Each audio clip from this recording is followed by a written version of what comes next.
Chapter 321. Without restraint, Enon finally withdrew his piercing gaze, only after thoroughly examining Yudhir's hand, where the black stains hadn't completely disappeared. Seizing the opportunity, Yudhir filled Enon in on his condition as Kishir and Lusan had speculated. Enon only heaved a cold sigh in response to the explanation that it was recovery to this point after the magic to remove the traces of amplification succeeded. How long will it take for my power to fully recover, do you think? Do you think I'm some sort of god? How would I know all that? Though he spoke those words, Enon opened his mouth again a moment later with a sullen face. You said your body improved after the magic succeeded, so I suppose our commander's thoughts on this won't be too far off. But unless there's been another case like this, who would have experienced such a thing? Hence, Enon stated that no one could guarantee what would become of Yudhir's body from here on. The pure power, like a poison existing within your body that absorbs or repels outside forces, indeed seems to be continuously influencing you. To reduce the variables and ensure your condition, the body's owner must behave. But knowing you, that seems unlikely. Please try to live more sensibly. Are you the only one in the cavalry who does any work? No. With your personality, you would probably insist on doing everything yourself, no matter what your friends or colleagues do to stop you. Enon looked at Yudhir with a mixed expression of irritation, sympathy, doubt, and a strange sense of realization, his words striking with precision as if he had read what the cavalry comrades had been saying. So, what was the reason for this action? Was it simply because you seemed to be the only one who could deal with that monster, or was it related to your goal? Yudhir did not respond immediately, maintaining silence before finally nodding heavily. Yes, I thought you would answer like that. Was it such a dangerous monster? So much so that it had to be killed right then and there? If I waited longer, it would have been too late. I had to deal with it alone when I could. Otherwise... Yudhir's words trailed off, his gaze falling downward. All the disasters caused by the massive Patumet in his previous life flashed vividly in his mind once again. The shattered west, the stain of resentment and suffering of the cavalry, and then the back of Kishir wavering on the breaking cliff. It would have been too late to turn back. Yudhir erased the events that would never occur again from his mind. That's why I'm not regretting even after ending up like this. Enon murmured with wide open eyes as if he had finally found some answers, a strange energy seeming to emanate from beyond his gaze. Now I think I understand what you meant by the non-personal goal. No answer was returned. It seemed there was no need. Then, no. I thought it was not yet time, but no, maybe not. Muttering under his breath, Enon eventually fell silent, his forehead and eyes furrowed. Yudhir waited for him to open his mouth again, but instead of speaking, Enon, who had risen from his seat, handed him something. Take this. This thread. How many do you have? This is all I have now. Enon, who handed over a new thread similar to the one that had become ashes and had been cut off, exclaimed nervously. His appearance, which had seemed confused just a moment ago, had now returned to his usual demeanor. Don't break it again. I bought this just in case, so there won't be a next time. I will try my best. Not try, say you understand. Thanks, Enon. Whether he had no words left for Yudhir's curt expression of gratitude, Enon simply pressed his forehead and replied, That's enough. To calm him down, Yudhir proposed visiting the Magic Spring ruins before leaving this place. But the response he got pointed out an unexpected aspect. The mages here thought that it was the magic spring. The commander said it wouldn't be. Of course not. Anon answered concisely and heaved a sigh towards the void, as if baffled. The magic spring isn't like a real spring, even though the concentration of magic power had been getting thinner recently and the level of mages had dropped to have such a misconception.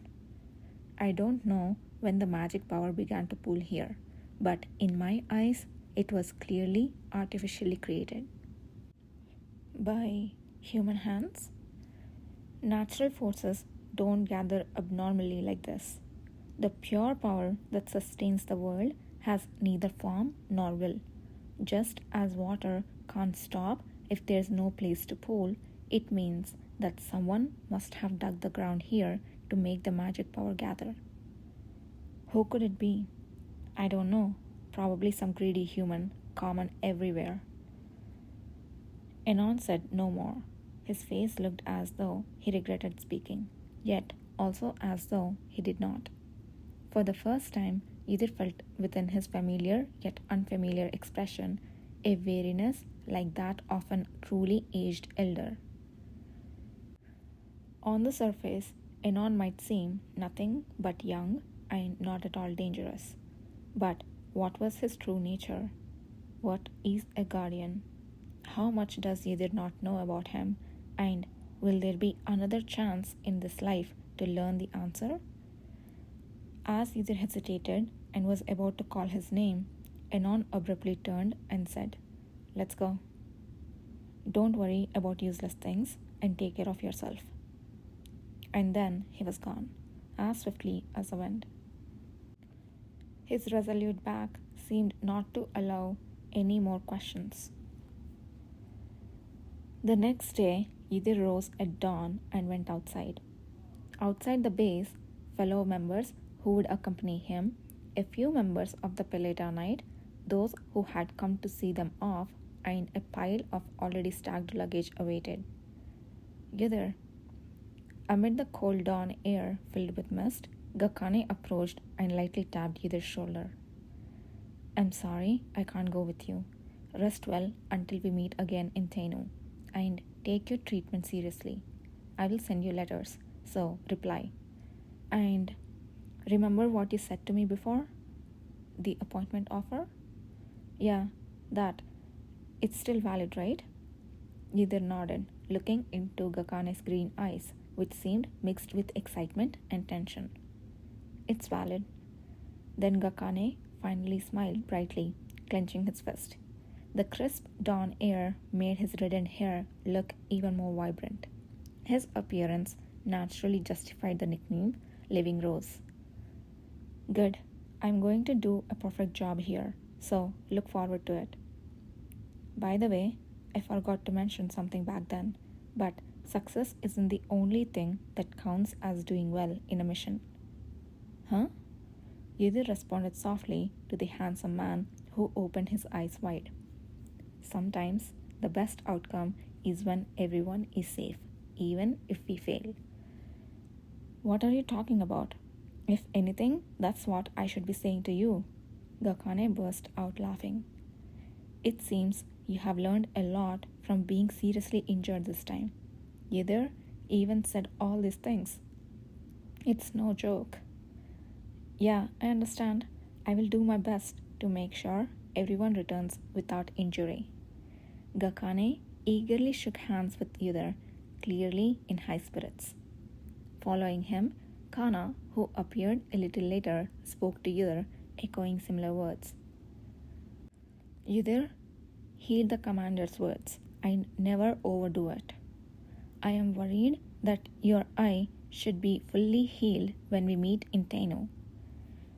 Yidhir faintly smiled at Kana, who was looking worriedly at his still unrecovered left eye. Meanwhile, as he earnestly replied to the words of Jimmy and other members who remained there, an unexpected new person approached Yidhir. "Excuse me for a moment." As Michelin, cloaked in a mage's robe, intervened, the cavalry members quickly withdrew, adopting a nervous stance. "What's the matter, leader?" You have suffered a lot on our behalf here, so I must pay proper respects. However, Micklin couldn't easily speak. The old mage, who scanned the black stain left on his forehead and his left eye for a long time, sighed deeply and bowed his head.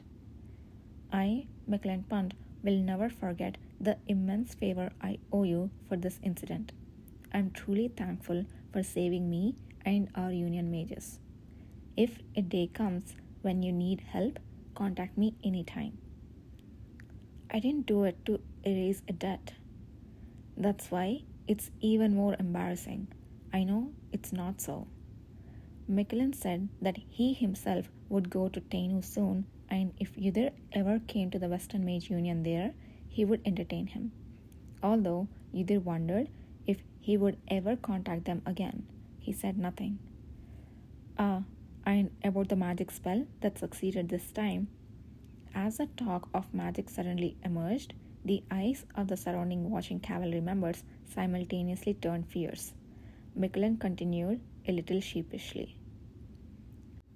When a new magic spell is completed, it must be given an official name to report to the academic community. If you agree, I would like to name this spell Yudhir number 1 after you. He asked what Yudhir thought, adding that name a new magic spell was considered a great honor. But honestly, from Yudhir's point of view, it was none of his business. Do you have to use my name? Are there no other candidates? I won't force it if you don't like it, but other candidates? Micklin's eyes shifted more subtly. Names like Black Death's Anomaly Destruction Magic or Malignant Infinite Amplification Addiction Removal Technique are a bit too much, don't you think? For a moment, Yudhir doubted his ears. The expressions of the other members changed to the ones of astonishment as well. Amidst their inability to speak easily, a soft yet cold voice intervened from the fog. To be honest, I find all the 3 options strange, but among them, Yudhir number 1 seems best. Commander. Kishir was dressed in a smooth black fur cloak that reflected light like flowing water and ash grey gloves. On one of his shoulders, there was 2 silver ornamental pins, each engraved with the crest of the Paleta ducal house and the cavalry. Unlike when he concealed his identity by covering his face, his appearance now conveyed a concise yet definite intention to reveal himself. With a new sword added to his waist, he looked as though he could be believed to be the second coming of an emperor from legend.